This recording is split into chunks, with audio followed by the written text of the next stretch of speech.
ঘুমেরতে, সে তাকাতে পারবে না, এরম এরম করে তাকাবা আর মাথায় জ্বালায় দাঁড়াতেই পারবে না, ওই দিক বাতে ঠেলা দেবে।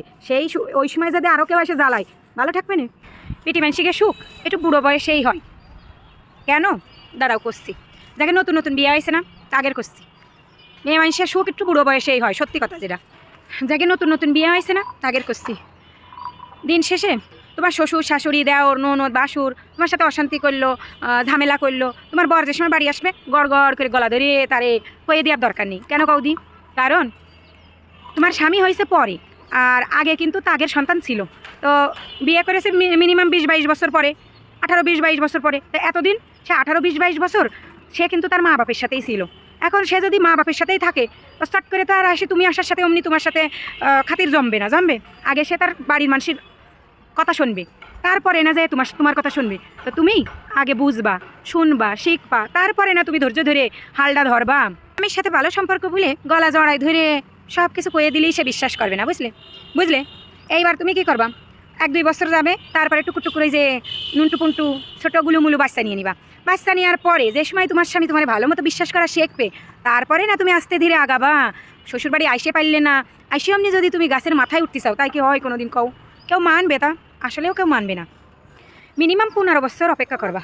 অপেক্ষা করার পরে দেখবা ধৈর্যের ফল মিষ্টি হয়। এতদিনে হয়তো তোমার শাশুড়ি আর তোমার সাথে থাকবে না, তারপরে তোমার পিছনে লাগা মানুষগুলো আর পিছনে লাগিয়ে আর শান্তি পাবে না, তখন এমনিতেই বন্ধ করে দেবে, তখন তোমার দিন ফেরত আসবে, বুঝলা। এত সহজ না মেয়ে মানুষের সংসার ধর্ম, এত সহজ জিনিস না। সুখ এত সোজা জিনিস না। 15 বছর পরে তুমি যে সময় ধৈর্য ধরে থাকবা, দেখবা যেসব ননদরা তোমার জ্বালাইতো তাদের বিয়ে শাদী হয়ে গেছে। বিয়ে শাদী যদি নাও হয়ে থাকে, হয়তো আগে হয়েছে, তারা এখন আর তোমাদের বাড়ি আসা কমাই দিয়েছে। আর শাশুড়ি জ্বালাইতো, সে শাশুড়িও কিন্তু আর থাকবে না, হয়তো থাকবে না। তো মেয়ে মানুষের সবসময় বুড়ো বয়সে এই সুখটা আসে। এই জন্যই করছি, হ্যাঁ, যেসব মেয়েরা এইসব হজম মানে এই শ্বশুরবাড়ির অত্যাচার হজম করে টিকে থাকবে, কথায় কথায় নালিশ না করে সে ধৈর্য ধরে বসে থাকবে, তাগেরই করছি। সুখ কিন্তু ওই আসল সুখ কিন্তু ওইটাই, বুড়ো বয়সের সুখটাই আসল সুখ। যে সময় জোয়ান থাকবা সেই সময় কিন্তু মানুষের কথা সহ্য করতে পারবা, তারপরে গতর খাটতে পারবা, কাজকর্ম করতে পারবা, কোনো কিছু বাদবে না। কিন্তু যে সময় তোমার বয়স হয়ে যাবে সেই সময় তোমার গতরে কুলোবে না, একটা কাজে করলে তোমার কষ্ট হবে, হাঁটু ভাঙ্গে আসবে। সেই সময় ওই সময়টাই সুখ দরকার। সেই সময় তোমার মন মানসিকতাও ভালো থাকবে না, রোজ গেলে মানুষের কথা সহ্য হবে না। তো আমার মনে হয় ইয়াংকালের সুখের থেকে বয়স হলেই ওই সুখটাই আসল সুখ। শ্বশুরবাড়ির সুখ 15-20 বছর পরে হলেই ভালো। বাস্তব অভিজ্ঞতাতে করছি।